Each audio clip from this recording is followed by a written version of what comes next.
लिया सरदार वल्लभ भाई पटेल को। उन्होंने सरदार वल्लभ भाई पटेल ना होते तो जो पाक अधिकृत जो कश्मीर है, जो पाकिस्तान ने कब्जा कर लिया, ना होते तो पूरा कश्मीर चला जाता। क्या कर रहे थे ये देश के पिता? केवल बने हैं पिता। ऐसा बाप ना हो। ऐसा बाप, धृतराष्ट्र भी एक बाप था जिसके सामने उसकी बहू की साड़ी खिंच रही थी और खुद बैठा तमाशा देख रहा था। ऐसा बाप किसी को ना दे भगवान, जैसा बाप दुर्योधन का था।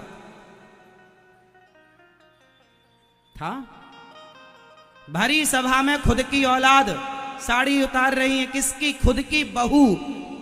बहू द्रौपदी कौन है? उसी खानदान की तो बहू है। ऐसा कैसा राजा है भाई? भरी सभा में साड़ी उतर रही है बहू क्यों? राजा चुपचाप तमाशा देख रहा है। ये कौन सा न्याय है साहब? न्याय करना सीखो, और न्याय तब होगा जब हृदय में ईमानदारी होगी। मेरा हो या पराया हो, जो सही है वही सही है। केवल मेरा गलत है उसे भी मैं सही मान लूं, ऐसा नहीं। ये सच की परिभाषा नहीं हो सकती। इसलिए बड़े बुजुर्गों के हर डिसीजन सही हैं, ये कहा नहीं जा सकता। इसलिए जो हम कह रहे हैं वो ध्यान से सुनो। पत्नी से प्यार करो, परिवार से प्यार करो, पर वो प्यार इसलिए किया जाता है कि वो प्रेम अंत में भगवान से हो जाए। यदि हो गया तो जीवन सार्थक है, वरना व्यर्थ चली गई जिंदगी। वरना व्यर्थ चली गई जिंदगी।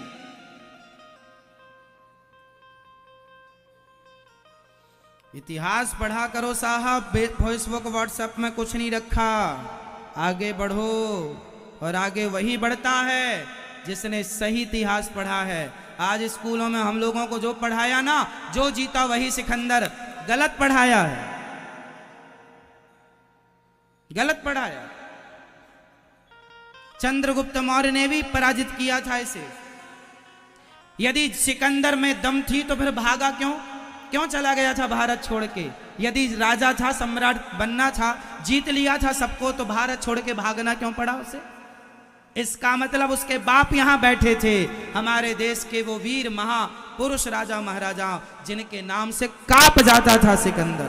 चंद्रगुप्त मौर्य, इसके आपको पता है चंद्रगुप्त मौर्य ने सिकंदर के बेटे की बेटी या उसकी सगी बेटी या कोई था उसके, मुझे पढ़ा था बहुत पहले, याद नहीं, बेटी से विवाह कराया था चाणक्य ने।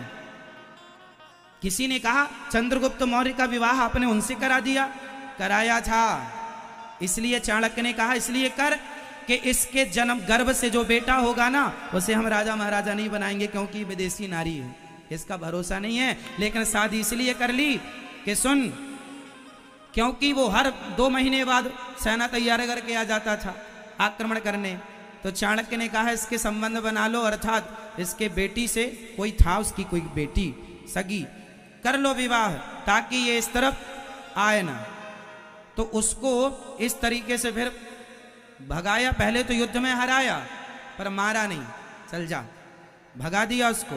बाद में चंद्रगुप्त मौर्य ने जो विवाह किया तो भारत की बेटी से भी किया, और उनका विवाह चाणक्य, जो मैंने इतिहास पढ़ा वो मैंने कहा आपको, वहां भी उनका विवाह कोई लड़की का नाम था, मुझे याद भी था, भी याद नहीं।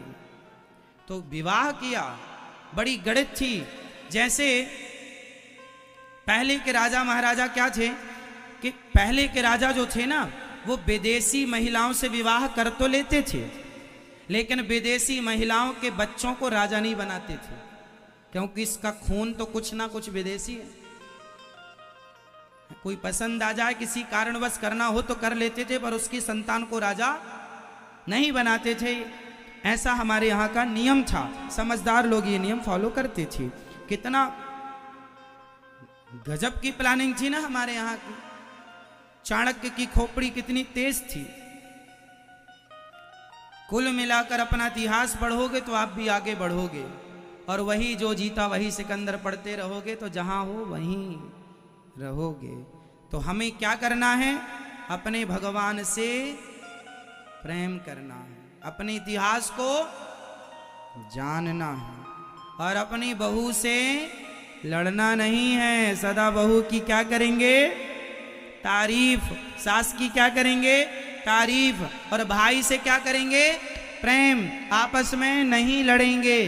फूट डालो शासन करो की नीति अंग्रेजों ने अपनाई तो अपनाई, अब कोई ना अपनाए। भाई गलतियां हो चुकी हैं, अब उन गलतियों से हमने कुछ नहीं सीखा तो क्या सीखा? सीख लो, अब ना लड़ो। बताओ आप कितने भाई हो? ओ भैया आप कितने भाई हो? एक भाई। आप कितने भाई हो? हाँ 4 भाई हैं। आप कितने भाई हो दादाजी? आप कितने भाई हो? हाँ आप कितने भाई हो? 2। आपने 2 बताया। भाई आप कितने भाई हो? 2। आप कितने भाई हो?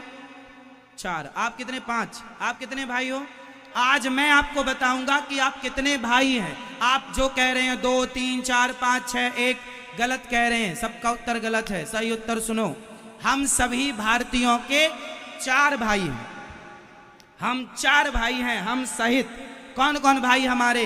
हमारा भाई ब्राह्मण, हमारा भाई क्षत्रिय, हमारा भाई वैश्य, हमारा भाई शूद्र। हम चारों एक बाप की संतान हैं। इसलिए आपस में प्यार से रहना सीखो। हम चारों किसकी संतान हैं? एक ब्राह्मणोस्य मुखमासीद बाहु राजन्यः कृतः ऊरु तदस जदवैश्यः पदभ्यांगुं शूद्रो अजायत। हम भगवान की संतान हैं। भगवान के मुख से ब्राह्मण प्रकट भया है, भगवान की भुजाओं से क्षत्रिय प्रकट हुआ, भगवान के जंघाओं से वैश्य और भगवान के चरणों से शूद्र। तो चारों एक बाप की संतान हो गए कि नहीं? बोलो हाँ। जब एक बाप की औलाद हो तो फिर जातवाद ऊंच नीच में झगड़ा में उलझते क्यों हो? यदि हम आपस में लड़ बैठेंगे तो देश को कौन संभालेगा? कोई भी बाहर वाला अपने घर से हमें निकालेगा। दीवानो जरा होश करो, मेरे देश प्रेमियों आपस में प्रेम करो। मेरे देश प्रेमी आपस में क्या करेंगे? जोर से आपस में क्या? जोर से ऊंच नीच का भेद करेंगे। अरे राह में आए जो दीन दुखी सबको गले से लगाते चलो। और प्रेम की गंगा, नफरत करने वाला आदमी अच्छा नहीं होता, प्रेम करने वाला आदमी अच्छा होता। मैं ब्राह्मण होकर क्षत्रिय वैश्य शूद्र इन तीनों को गले लगाऊं तो क्या मैं अच्छा हूं या बुरा हूं? कई लोग कहते हैं छुआछूत। अरे तुमने उसे क्यों छू दिया? जिसे भगवान ना छुआछूत का भेद रखे, जिसे भगवान ने गले लगाया। इंसानों से नफरत करने वाला, इंसानों से घृणा करने वाला, वो पत्थर को भगवान मानने वाला इंसानों से नफरत करता है, पत्थर से प्यार करता है। कैसे कहें कि तुम एक अच्छे इंसान हो? ये अच्छे इंसान की पहचान नहीं है साहब। भगवान पत्थर में है, लेकिन पत्थर से पहले भगवान इंसानों में। ऊंच नीच मिटाओ और जो मिले सबकी मदद करो, सबको गले लगाओ। 2 रोटी सबको दो, सहयोग सबका करो, प्यार सबसे करो। घृणा सबसे करने में क्या लाभ? मैं बड़ा हूं तू छोटा है, यदि मैं ये भावना रखूं तो इस भावना से मैं बड़ा नहीं होऊंगा, मैं छोटा हो जाऊंगा। इसलिए आप में से कितने लोग आज से बताएंगे मेरे 4 भाई हैं? कौन कौन भाई हैं हमारे, हम सहित? बोल दो फटाफट, सब बोलो एक साथ। हमारा भाई कौन? जोर से। ब्राह्मण, दूसरा क्षत्रिय, तीसरा वैश्य, चौथा। 4 भाई हैं हम लोग। कोई पूछे, कोई कहा करे, मुगल पूछे, अंग्रेज पूछे कितने भाई हो, कह दिया करो हम 4 भाई हैं। कितने भाई हो?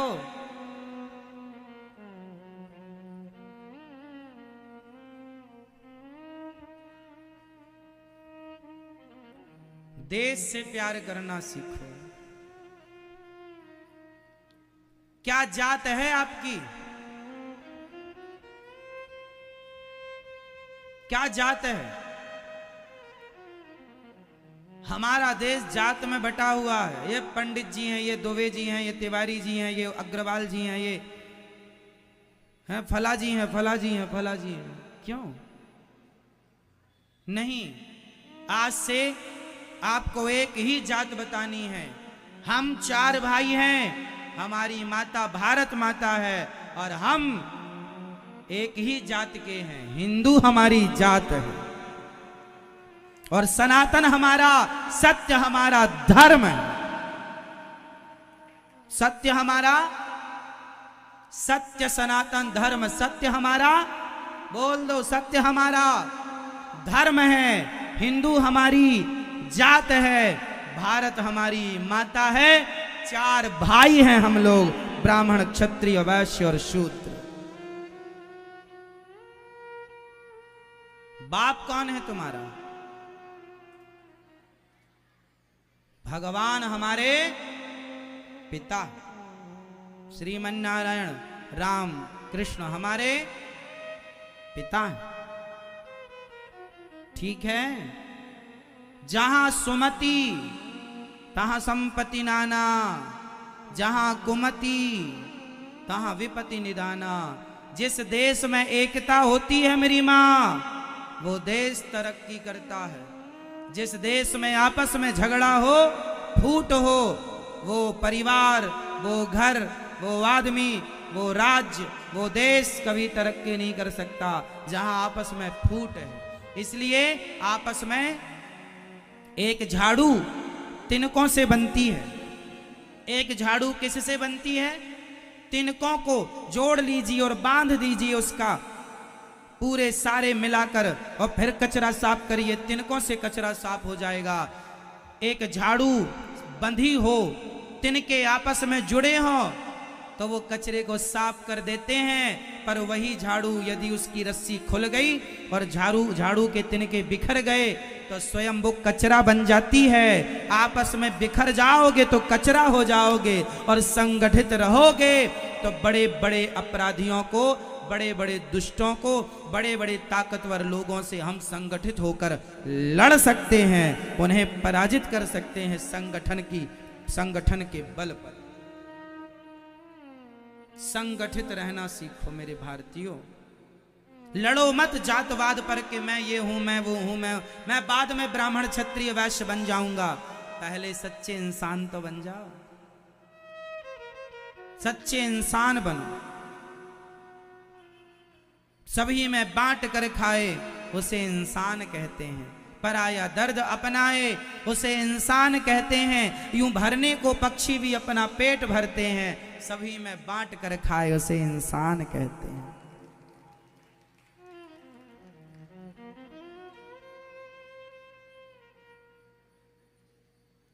ठीक है मेरी मां? तो कौन कौन संगठित रहेगा? आपस में भाई भाई, परिवार, देश, राष्ट्र को संगठित रखेंगे। आपकी जिम्मेदारी है। कौन कौन इस जिम्मेदारी का निर्वहन करेगा? हाथ उठा के बताओ। आपस में कभी ना लड़िएगा, अपने पड़ोसियों के साथ ना लड़िएगा, अपने रिश्तों में ना लड़िएगा, ऊंच नीच का भेद ना रखिएगा। इंसानों से प्यार करना सीखिए। जो इंसानों से प्यार करता है वही भगवान से प्यार कर सकता है, वरना भगवान से प्यार करने के लिए आपको अलग से प्यार करना आए, क्या प्यार करोगे? आता ही नहीं। समझ गई मेरी माँ? किन किन को बात समझ में आ गई? चल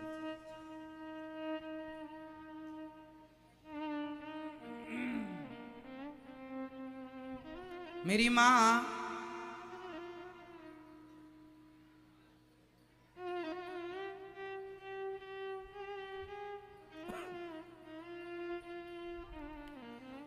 भगवान ने आज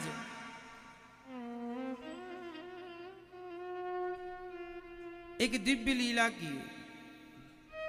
जब गिरिराज जी को स्थापित किया, उसके बाद भगवान के पिता नंद बाबा को वरुण देवता लेकर चले गए। वो स्नान करने गए, बाद में भगवान स्वयं अपने पिता श्री नंद बाबा जी को लेकर के आए।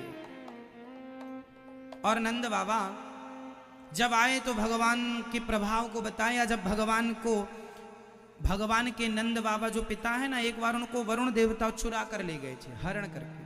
भगवान वरुण लोक गए, सबने भगवान का बड़ा स्वागत सम्मान किया, बड़ा आदर किया। फिर क्या हुआ,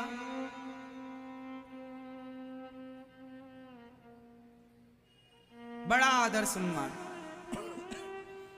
भगवान के पिता ने देखा मेरे छोटे से कन्हैया का इतना आदर, इतना सम्मान, ये कोई कौन है। अब नंद बाबा समझ गए कि मेरो कन्हैया जिसे मैं अपना छोरा कहूं वो तो भगवान है, वो तो भगवान है। चरणों में गिरने लगे। भगवान ने उठाया, बाबा क्या कर रहे हैं। सारे ब्रजवासियों को नंद बाबा, सुनो सुनो सुनो, मेरो छोरा भगवान है। ब्रजवासियों ने कहा, च्योरे लाला सच्ची बताइयो, तू भगवान है, तू भगवान है ना। तू भगवान है तो अपने बैकुंठ को एक बार दर्शन कराए दे लाला। भगवान बोले चलो। सबने ब्रह्मकुंड में गोता लगाया और सब के सब बैकुंठ पहुंच गए। बैकुंठ में भगवान क्षीर सागर पर लेटे हैं। सारे ब्रजवासी बोले, अरे या भगवान की शकल तो हमारे कन्हैया से मैच करे, कन्हैया की ताई लगे हमारो ये भगवान। जाने लगे, वहां के पार्षदों ने रोका, चलो शांत खड़े रहो। बोले हमें तुम्हारे भगवान के संग कबड्डी खेलना है। अरे बैकुंठ में कोई कबड्डी वबड्डी नहीं होती, चलो यहाँ। ब्रजवासी बोले, भैया अपनो वृंदावन ही अच्छो है, जहां अपन अपने कन्हैया के संग कबड्डी खेल सके, वहां के संग लुका छिपी खेल सके, वहां के संग गैया चराए सके। बैकुंठ को भगवान इतनो सुलभ नहीं है जितनो सुलभ वृंदावन को भगवान है। भले वो बैकुंठ को भगवान ही वृंदावन बन के आयो, वृंदावन बिहारी लाल, पर भगवान वृंदावन में जितने सुलभ हैं इतने सुलभ वह अपने बैकुंठ में नहीं है।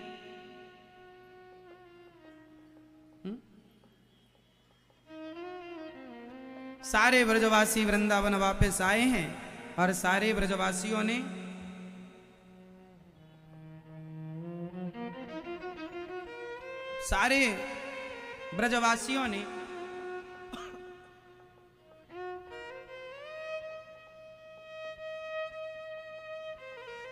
कन्हैया को भगवान मान के पूजा। वृंदावन बैकुंठ से कम नहीं है। भगवान ने फिर सबको जो दिखाया सब भूल गए।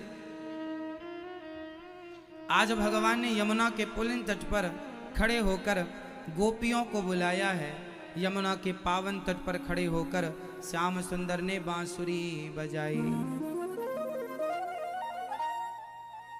भगवान पिता रात्रि शरदोत्फुल्ल मल्लिका वीक्षरन्तुं मनश्चक्रे योगमायामुपाश्रितः। आज भगवान ने योग माया का आश्रय लेकर के भगवान पिता रात्रि शरदोत्फुल्ल मल्लिका, शरद पूर्णिमा की पावन रात्रि में श्याम सुंदर ने बांसुरी बजाई।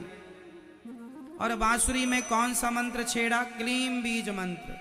निशम्य गीतम तदनंग वर्धनम व्रजश्रियः कृष्ण गृहीत मानसा आजग्मुरन्योन्यमलक्षितोद्यमा स यत्र कांतो जवलोल कुंडला। आज भगवान ने निशम्य गीतम तदनंग वर्धनम, जो बांसुरी में भगवान ने क्लीम बीज मंत्र छोड़ा, गजब की बांसुरी बजती है वृंदावन वसैया की। करूं तारीफ मुरली की या मुरली के बजैया की। जहाँ चलता ना काम तीर और कमानों से, वहाँ बातें होती मुरली की तानों से।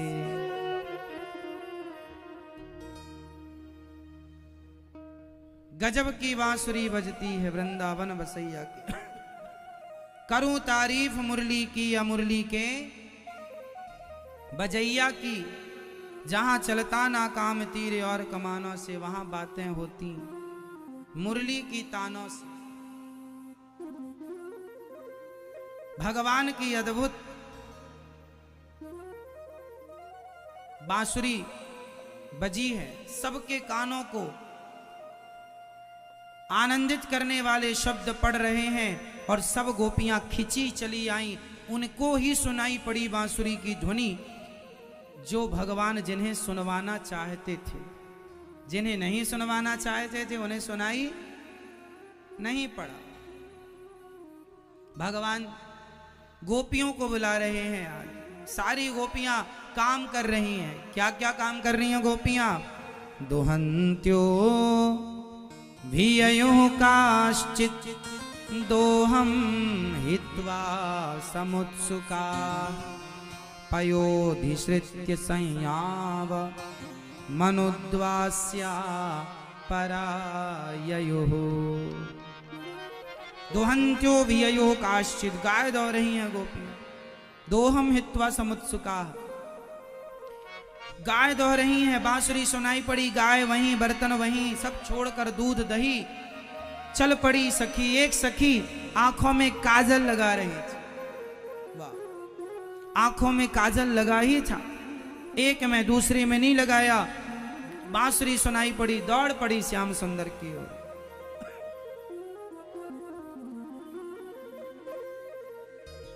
दौड़ पड़ी।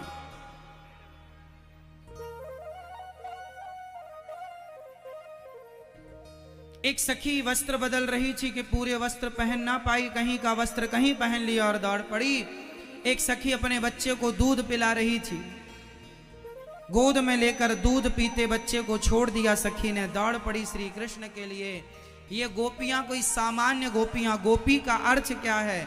गौ मतलब इंद्रियां, पी मतलब पीना। जिन्होंने अपने अंदर की सारी वासनाओं को, इच्छाओं को पीकर अर्थात समाप्त कर दिया है, ऐसी गोपियां आज केवल भगवान को पाने की एक कामना लेकर दौड़ी। सब कुछ छोड़ दिया गोपियों ने श्री कृष्ण के लिए। क्या क्या छोड़ा? गाय दोहना, बच्चों को, और तो और पति को छोड़ दिया। एक सखी जाने लगी तो पति ने हाथ पकड़ लिया। कहां जा रही हो? जा रही है श्याम सुंदर से मिलने।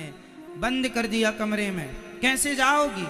उस सखी ने उस कमरे में नेत्र बंद करके कृष्ण का जो ध्यान किया और विरह की ऐसी अग्नि जली, प्रेम की ऐसी उत्कंठा हुई, प्रेम इतना जागा कि उस प्रेम के कारण,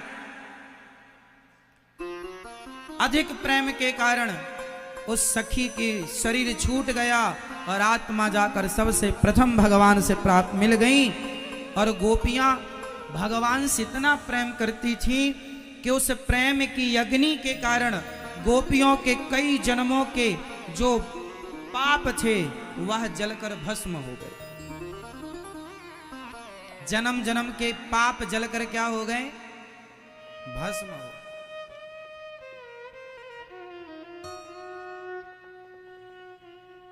पाप जलकर भस्म हो। किससे? भगवान से मिलने की जो उत्कंठा, मैं जो प्रेम के अश्रुपात भये रोई, कब मिलोगे गोविंद। और भगवान को पाने के लिए जो मछली की तरह तड़पती हुई भागी, उस प्रेम की परम उत्कंठा से, उस प्रेम की विरह की अग्नि में करोड़ों जन्म के पाप जलकर समाप्त हो गए और गोपियां बिल्कुल निश्चल, निष्कपट, निष्पाप हो गईं, निष्कलंक हो गईं। चल पड़ी गोपियां, सब त्याग दिया। भगवान को पाना हो तो क्या करना पड़ेगा? त्याग। त्याग जरूरी है, त्याग चाहिए। इसलिए हम आपसे कहते हैं, आप अभी से धीरे धीरे, एकदम से नहीं, धीरे धीरे आप भी अपने अंदर त्याग लाना शुरू कीजिए। जीवन में सुख किसमें है? त्याग में। पकड़ने में सुख नहीं है, छोड़ने में सुख। छोड़ना मीन्स त्याग करना। किसमें सुख है साहब? पकड़ने में या छोड़ने में? विश्वास ना हो तो प्रैक्टिकल कर लो। अपने एक हाथ से दूसरे हाथ को पकड़ो जरा, ऐसे पकड़ लो, पकड़ लो सब लोग, आलस ना करो। मैया, ओ मेरी माँ, क्या समोसा खा रही हो? पकड़ो, कस के दबाओ अपने हाथ को, दबाओ दबाओ। मेरी माँ, पकड़ो हाथ को, पकड़ो, दबाओ और जोर से दबाओ, जोर लगा के, हैया, और जोर से। अब छोड़ दो। अब बताओ कि पकड़ने में आपको सुख मिला कि छोड़ने में? यही तो हम समझा रहे हैं। छोड़ने में, त्याग में ज्यादा सुख है। छोड़ देने में संसार को वैसे ही छोड़ दो, संसार को वैसे ही छोड़ दो जैसे आप मल और मूत्र को छोड़ते हैं। जिस आदमी ने मल मूत्र की तरह संसार का त्याग कर दिया, जब आप मलमूत्र करने जाते हैं, लघु शंका इत्यादि जाने के बाद क्या पलटकर अपने मलमूत्र को देखते हैं कैसा है? नहीं, नहीं। जैसे आप पलटकर अपने मलमूत्र को नहीं देखते, उसी तरह जब आप पलटकर संसार को ना देखें त्यागने के बाद, उसके बाद जो आनंद, जो सुख मिलेगा ना, वो सुख दुनिया में कभी करोड़ों पाकर भी आप नहीं प्राप्त कर सकते। पकड़ने में सुख नहीं है साहब। अभी मैंने सुना कि कोई अडानी का कोई बढ़िया मैनेजर था। अब अडानी साहब हैं या कोई और बड़े आदमी हैं, अब नाम वो कंफर्म नहीं है, पर जो जानकारी मिली सूत्रों के हवाले से वो सही है। माना फॉर एग्जाम्पल, अडानी का एक कोई मैया मैनेजर था जिसकी करोड़ों रुपए की इनकम थी। मतलब करोड़ों, भाई बड़े आदमी का मैनेजर है, करोड़ों का महीने का काम है। उसने छोड़ दिया सब और उसके अंदर वैराग्य आया और उसने संन्यास ग्रहण कर लिया और भगवान में मन लगा लिया उस मैनेजर ने। सच्ची घटना, अभी भी वो आदमी है। इसका अर्थ क्या हुआ? एक दिन वो आएगा जब आप लोगों का भी पैसा कमाते कमाते पेट भर जाएगा। आपको लगेगा मैंने इतना कुछ पाया, क्या पाकर भी क्या पाया? मैं आपसे सवाल करता हूं, बताइए, आपने पत्नी, पुत्र, परिवार, पैसा पाकर भी क्या पाया? एक दिन आएगा कि सब कुछ होने पर भी आप अकेले होंगे। बोलो हाँ, हाँ, हाँ, सही। सब कुछ होने पर भी आपने कपड़े पहने होंगे कभी उस ब्रांड के। रेमंड का नाम सुना है? रेमंड के कपड़े आते हैं, बहुत बड़ा ब्रांड है, पूरे देश विदेश में उसका कपड़ा बिकता है। करोड़ों का, करोड़, हजारों करोड़ का टर्नओवर है उसका। पता है आपको? रेमंड कंपनी का जो मालिक था, उसने अपना सारी कंपनी अपने बेटे को दे दी, और जब बेटे को दी तो बेटे ने अपने बाप को घर से निकाल दिया। उस बाप को घर से निकाल दिया जिसने रेमंड कंपनी बनाई, ब्रांड बनाया। टीवी पर मैंने उसका इंटरव्यू सुना। किराए से रहता है वो, रहता, फिर बाद में तो जब लोगों का दबाव बना तो बेटा ले गया। किराए से रहा और स्थिति ये थी कि महीने का जो किराया था उस घर का 5,000 10,000 वो देने का उसके पास पैसा नहीं था। ये हम मन से नहीं कह रहे हैं साहब, ये सब जानकारियां आप गूगल में देख लेना। समय कौन सा नाच नचाएगा। पैसे वाले हो इसका मतलब ये नहीं है कि समय अपना खेल तुम्हें दिखाएगा नहीं। हर इंसान एक दिन अकेला है। बेटा है, अब बताइए रेमंड कंपनी, हर शहर में उसके शोरूम है, कपड़े उसके बिकते हैं। आप में से भी बहुत लोगों ने शायद अभी भी उसके कपड़े पहन रखे हो, परंतु बड़ा नाम, बड़ा ब्रांड, बड़ा पैसा, पर बेटा कैसा है? संस्कारहीन। इसलिए मेरी मां हाथ जोड़ता हूं आपके और निवेदन करूंगा आपको, बेटों को पैसा देना बाद में, संस्कार देना पहले, वरना तुम्हारी हालत भी कहीं वैसी ना हो जाए।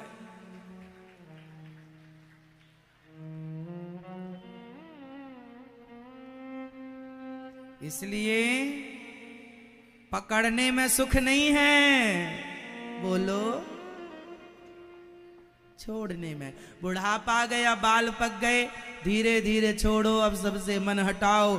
छोड़ने का मतलब ये नहीं है कि आप जंगल चले जाओ। मैं छोड़ने का मतलब ये नहीं कह रहा हूं कि आप जंगल ना, घर पे रहो, काम करो, पैसे कमाओ, फिर भी घर पे रहो, पर सब कुछ करते हुए, सब कुछ करते हुए कुछ ना करो, ये कहना है मेरा। अब यह आपकी जल्दी समझ में आएगी नहीं। सब कुछ करते हुए कुछ ना करो, कैसे? इसकी व्याख्या मैं एक बात कह रहा हूं, उसका अर्थ आप करके बताइएगा।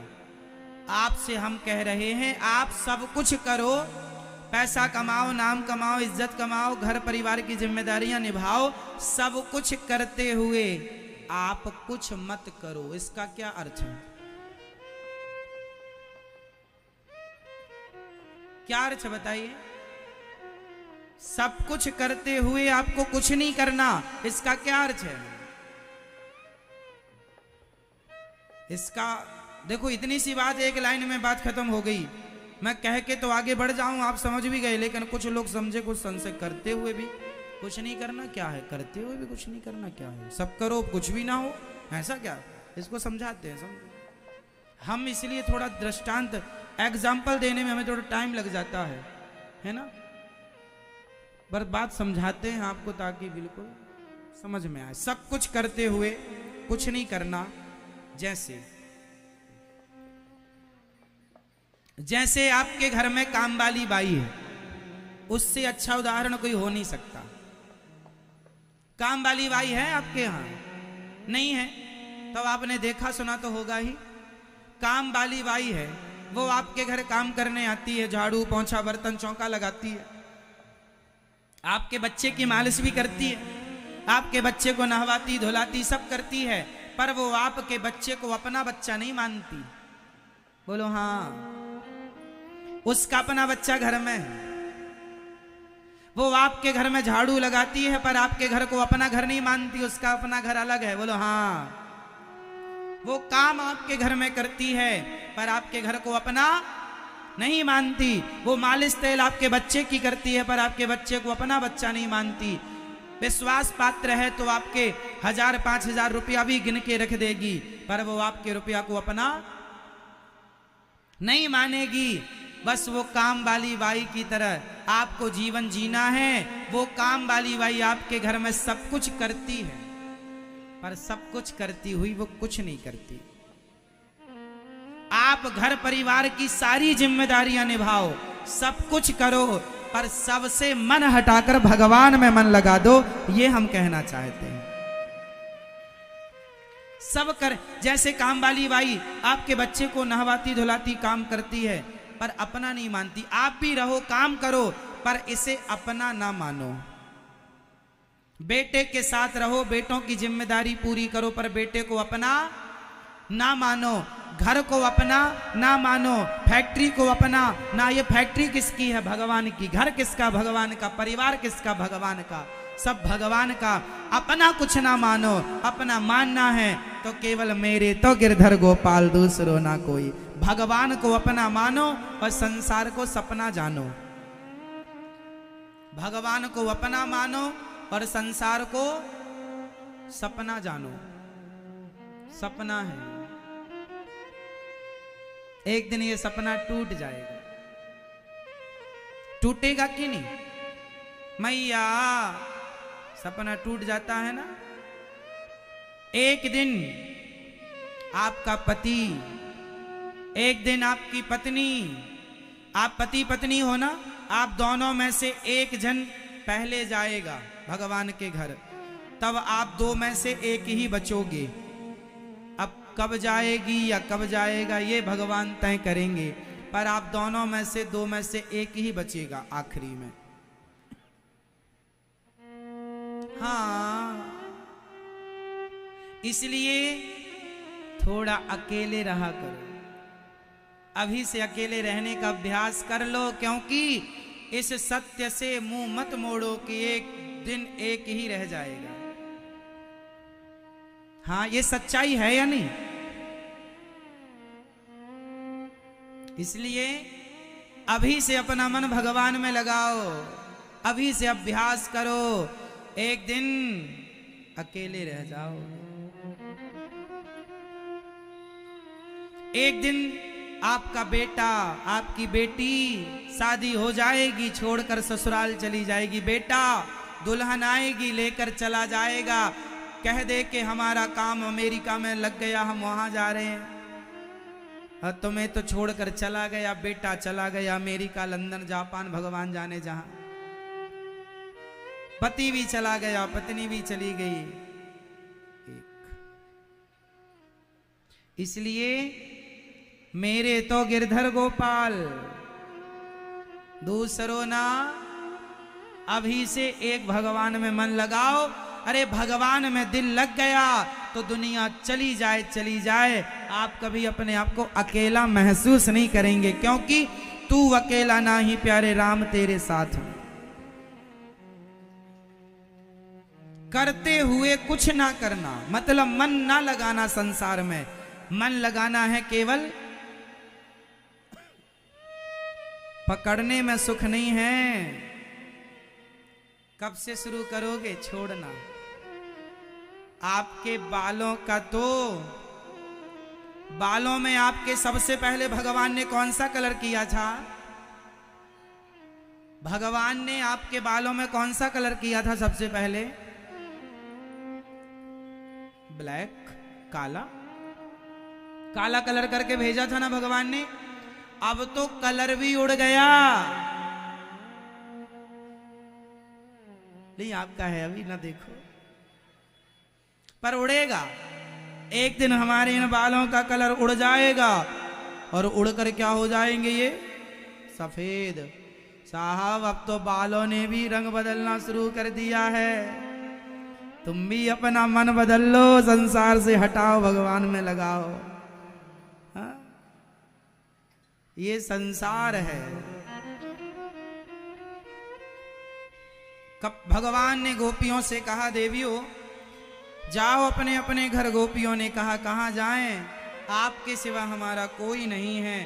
क्यों आई हो? आपने तो बुलाया बांसुरी बजाकर, हम चली आई। भगवान ने कहा, चली जाओ। कैसे जाएं? आपके सिवा हमारा कोई नहीं। हमने आपके लिए सब कुछ छोड़ा है। हमें मत छोड़िए श्याम सुंदर, हमें मत भुलाइए। गोपियों ने कहा, पांव के अंगूठे से पृथ्वी खोदने लगी। क्या कर रही हो? गड्ढा खोद रही है, इसमें कूद जाएंगी। इतने जल्दी थोड़ी। ये गड्ढा धीरे धीरे, तगाड़ी ले लो, फावड़ा ले लो ना, धीरे धीरे। आपको जब तक नहीं मरेंगी देखेंगी, देखते देखते प्राण जाएंगे। श्याम सुंदर से गोपियां कहती हैं, कन्हैया तुम कितने निर्दयी हो, निष्ठुर हो,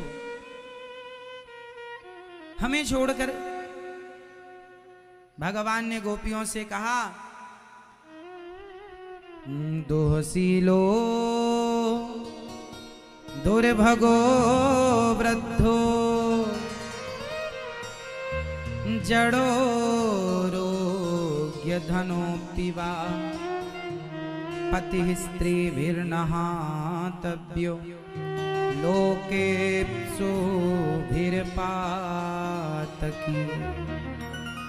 पति कैसा भी हो, नारी को कभी अपने पति का त्याग नहीं करना चाहिए।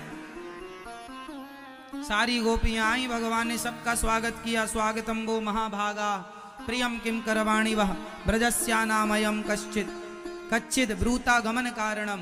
क्यों आई हो, बताओ, मैं क्या तुम्हारे लिए अच्छा करूं। गोपियों ने कहा आप स्वीकार कर लीजिए। भगवान ने कहा अपने पति पुत्र परिवार छोड़कर आई हो, ये ठीक नहीं किया, जाओ अपने अपने घर।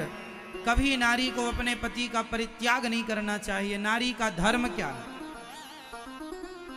नारी का क्या धर्म होता है मेरी माँ, बताओ। नारी का धर्म क्या होता है मैया, स्त्री धर्म क्या है बताओ। पतिव्रता होना, वही नारी सर्वश्रेष्ठ है जो पतिव्रता है। अच्छा बताओ, पतिव्रता नारी किसे कहते हैं, पतिव्रता नारी किसे कहते हैं बताओ। जो स्त्री सपने में भी अपने पति के अतिरिक्त पर पुरुष का स्वप्न में भी चिंतन ना करे, जिस नारी को सपना भी पर पुरुष का कभी ना आए, वही श्रेष्ठ पतिव्रता नारी है। जिसके सपने में भी पराया पुरुष ना आए, पतिव्रता नारी वही श्रेष्ठ। तो आप पतिव्रता बनना मेरी मां। पति कैसा भी हो, नारी का धर्म है वह पति की सेवा करे।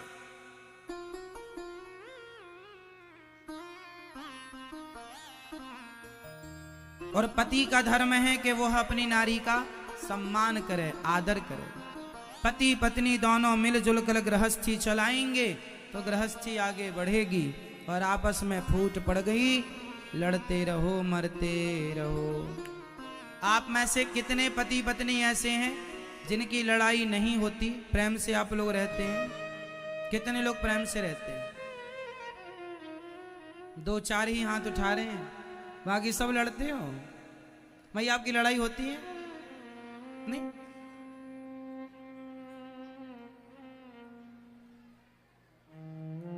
भाई आपकी लड़ाई होती है? हाँ, तो आप लड़ती हैं या ये आप लड़ते हैं? ये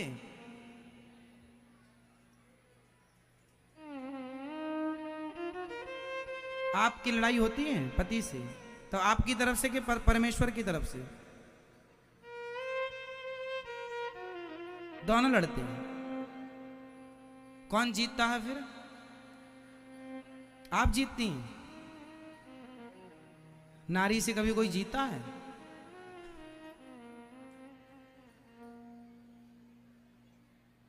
भाई आप लड़ते हो अपनी पत्नी से, तो आप लड़ते हो या आपकी पत्नी? आप क्यों लड़ते हो?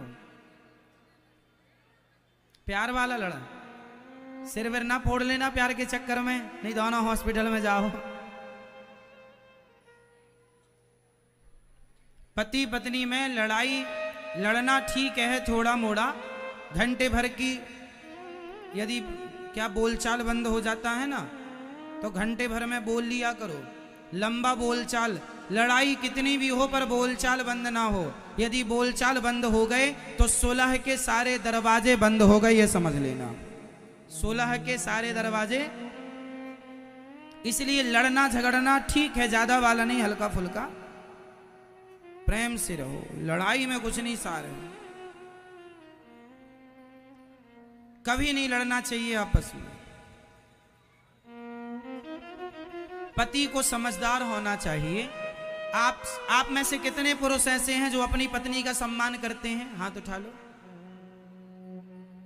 आप करते हैं अपनी पत्नी का? तो हाथ उठाओ। नहीं करते? सही, आप करते हो अपनी पत्नी का सम्मान? आप जी, ओ भैया, आप करोगे अपनी पत्नी का सम्मान? करोगे?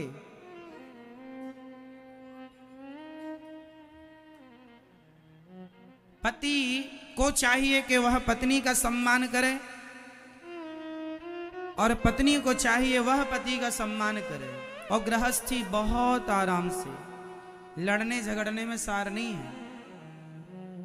अच्छा, आपसे एक सवाल पूछूंगा, जो सवाल लगभग 15 करोड़ रुपए का होगा।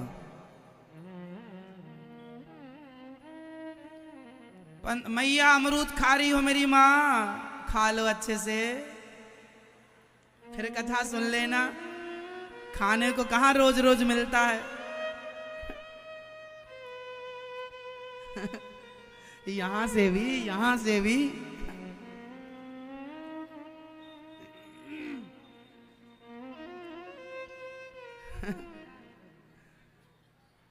सुनो मेरी मां, अब आपसे मैं 15 करोड़ रुपए का सवाल पूछ रहा हूं। यदि आपने सही उत्तर दिया तो 15 करोड़ का ज्ञान आपके पास।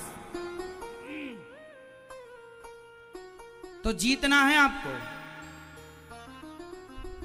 उत्तर दीजिएगा। सवाल ये है आपके लिए, सवाल ये है कि गृहस्थी चलाने के लिए इनमें से सबसे ज्यादा किस चीज की जरूरत होती है? पहला ऑप्शन पैसा, दूसरा प्यार प्रेम, तीसरा सहनशीलता, चौथा झगड़ा आपका प्यार वाला।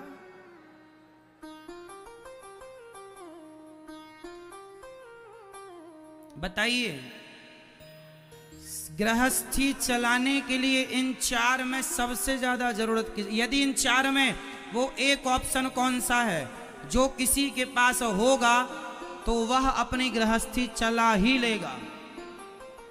कौन सा ऑप्शन है? क्या चाहिए? आप बताओ, क्या चाहिए गृहस्थी चलाने के लिए? चलो, आपकी तो शादी नहीं हुई, अभी से तैयार कर दें हम आपको, काम आएगी हमारी बातें बाद में। बताओ क्या चाहिए गृहस्थी चलाने के? जिनकी शादी नहीं हुई उनको तो जरूर कथा सुननी चाहिए, सुन लेंगे तो वो अच्छी गृहस्थी चलाएंगे, मेरा विश्वास। इसलिए कुंवारे छोरा छोरियों को भी कथा सुनवाया करो। क्या चाहिए आप बताओ? क्या? एक बार बोलिए सब लोग। हाँ, सहनशीलता। आप सब लोग 15 करोड़ रुपए जीत गए। 15 करोड़ का ज्ञान है साहब, ये पैसे से बड़ा ज्ञान ही होता है। आपके पास ये ज्ञान, अब ज्ञान तो है, रिश्तों में क्या चाहिए? पैसा तो बाद का विषय है, प्रेम हो ही जाएगा, कोई बात नहीं। जिन लड़का लड़की का लव मैरिज होता है ना, प्यार से ब्याह करते हैं, उनकी भी साल भर बाद तलाक हो जाती है। यदि प्रेम से रिश्ते चलते तो तुमने तो मन पसंद ही की थी, फिर क्यों तुम्हारे रिश्ते टूट गए? ऐसे भी केस हैं जो मन पसंद करते हैं और टूट जाते हैं। इसका मतलब प्रेम से रिश्ते नहीं चलते, प्रेम तो हो ही जाएगा। रिश्ते चलते हैं सहनशीलता से, सहना पड़ता है। जो सहेगा वो रहेगा, नहीं सहेगा नहीं रहेगा। पत्नी को थोड़ा सा पति की बात सहनी पड़ेगी, पति को थोड़ा सहना पड़ेगा, सबको सहन करना पड़ेगा। थोड़ा सास सहे, थोड़ा ससुर सहे, थोड़ा बहू सहे, सब थोड़ा थोड़ा सुने और सहन कर लो। बातें दिमाग में, अंदर दिल में ना रखो। कह दिया, रात गई बात गई। कल की बातें कल को छोड़ दो, आज फिर बढ़िया से जियो, अच्छे से रहो, तब रिश्ते चलते हैं इस समझदारी के साथ। पुरानी बातें लिए बैठे हैं तो झगड़ा खत्म ही नहीं होगा। इसलिए छोड़ो कल की बातें, कल की बात पुरानी। मैया अब तो नहीं करोगी झगड़ा मेरी माँ? हाँ, झगड़ा नहीं करने का, करेंगे प्रेम से। तो आपके अंदर सहनशीलता है? सहनशीलता है आपके अंदर? नहीं तो आपने तो 15 करोड़ जीत लिया। खरीद लेना, 15 करोड़ आ गए ना खाते में, अब उससे सहनशीलता ही खरीदना। और सहनशील बन जाना। रिश्ते चलाना है तो पत्नी भी सहनशील हो और पति भी धीर वीर गंभीर हो साहब, थोड़ा तो सहन करना पड़ेगा। अरे पत्थर भी भगवान तब बनते हैं जब पत्थर छैनी और हथौड़े की चोट, बोलो बोलो मेरी मां, सहता। यदि पत्थर टूट गया छैनी और हथौड़े की चोट से तो टूटा हुआ पत्थर कंकड़ हो जाता है और हर चोट को सहने वाला पत्थर शंकर हो जाता है। इसलिए पत्थर सहकर भगवान होता है। आप भी सहकर महान होंगे। इतिहास साक्षी है, वो लोग महान हुए हैं जिन्होंने सब कुछ सहा है, अपना अपमान सहा। अपना क्या सहा? अपमान सहा। अपमान भी सहना हो तो सह लीजिएगा। सहन तो करना पड़ेगा।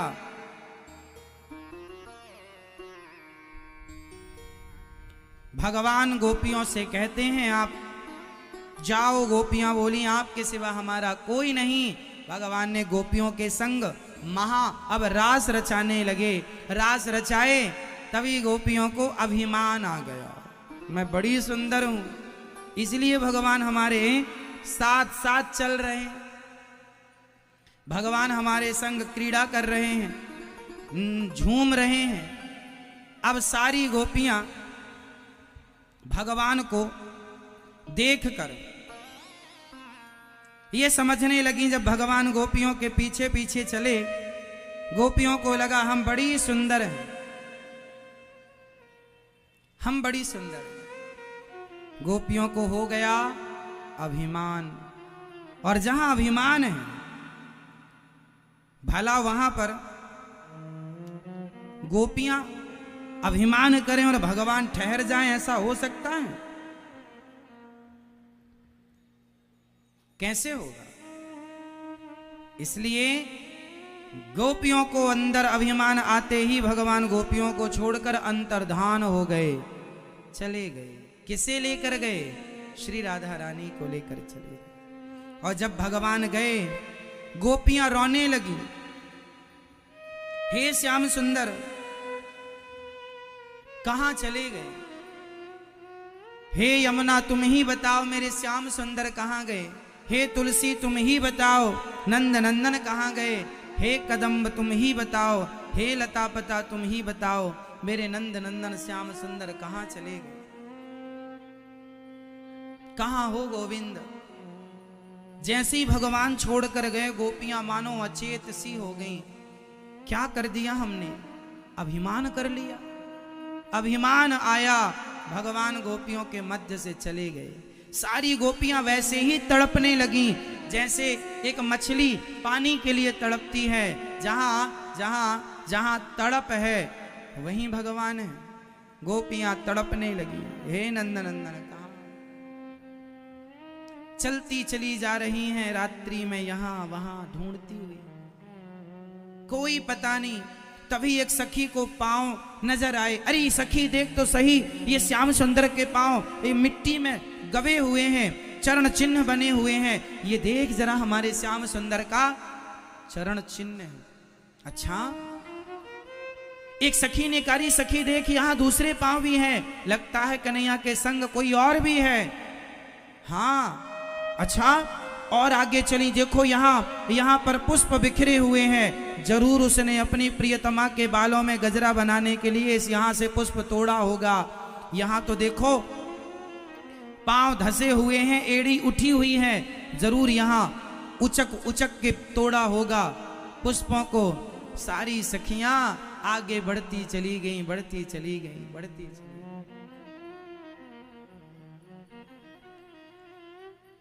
तब श्री राधा रानी ने मन में सोचा। किसने सोचा? श्री राधा रानी ने मन में सोचा कि ये गोपियां इतना पुण्य किया इन्होंने, तब भगवान मिले, पर जरा सी गलती हो जाने के कारण भगवान ने इन्हें छोड़ दिया। क्यों ना मैं कुछ ऐसी लीला करूं जिससे ये पुनः भगवान से मिल जाएं। और भगवान गोपी राधा रानी ने श्याम सुंदर से कहा, हे श्याम सुंदर,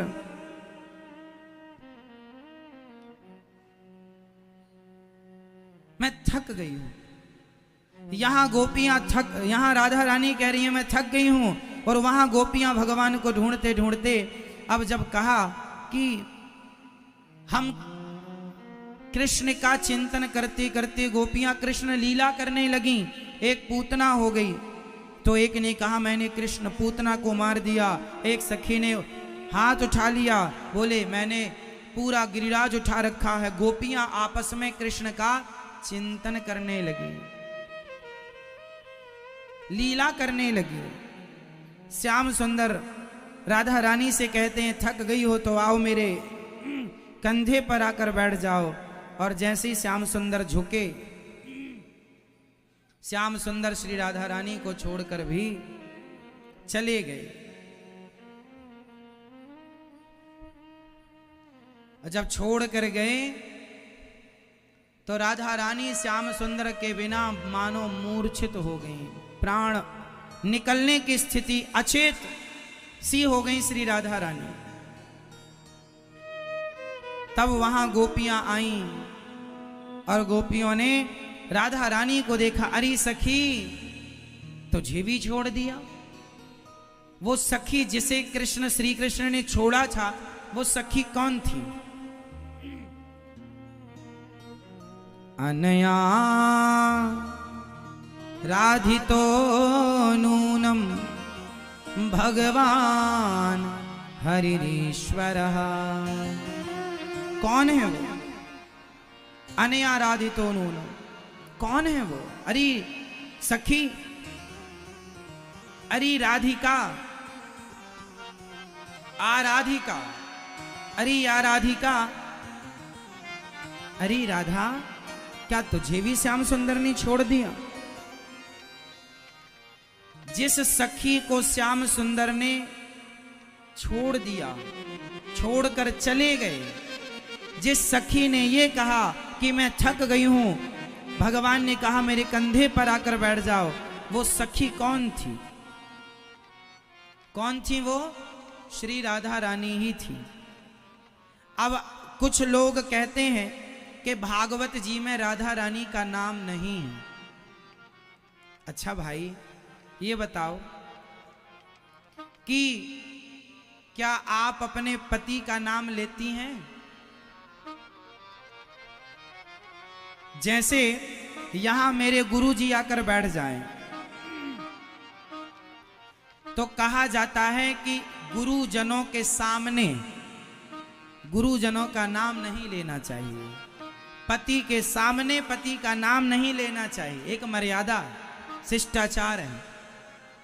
गुरुजी के सामने गुरुजी का नाम, अब यहां मंच में माना कि मेरे गुरुजी बैठे हैं और मैं कहूं कि ये मेरे गुरुजी हैं और गुरुजी के चरणों में बारंबार नमस्कार करूं, तो क्या गुरुजी का नाम ना लेने से क्या ये सिद्ध होता है कि गुरुजी नहीं है?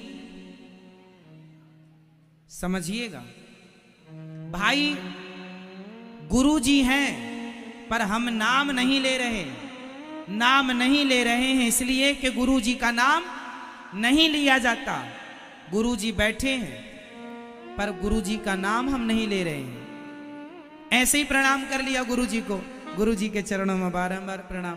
गुरुजी समझ गए कि ये प्रणाम हमें हुआ, नाम लेने की क्या जरूरत है। ऐसे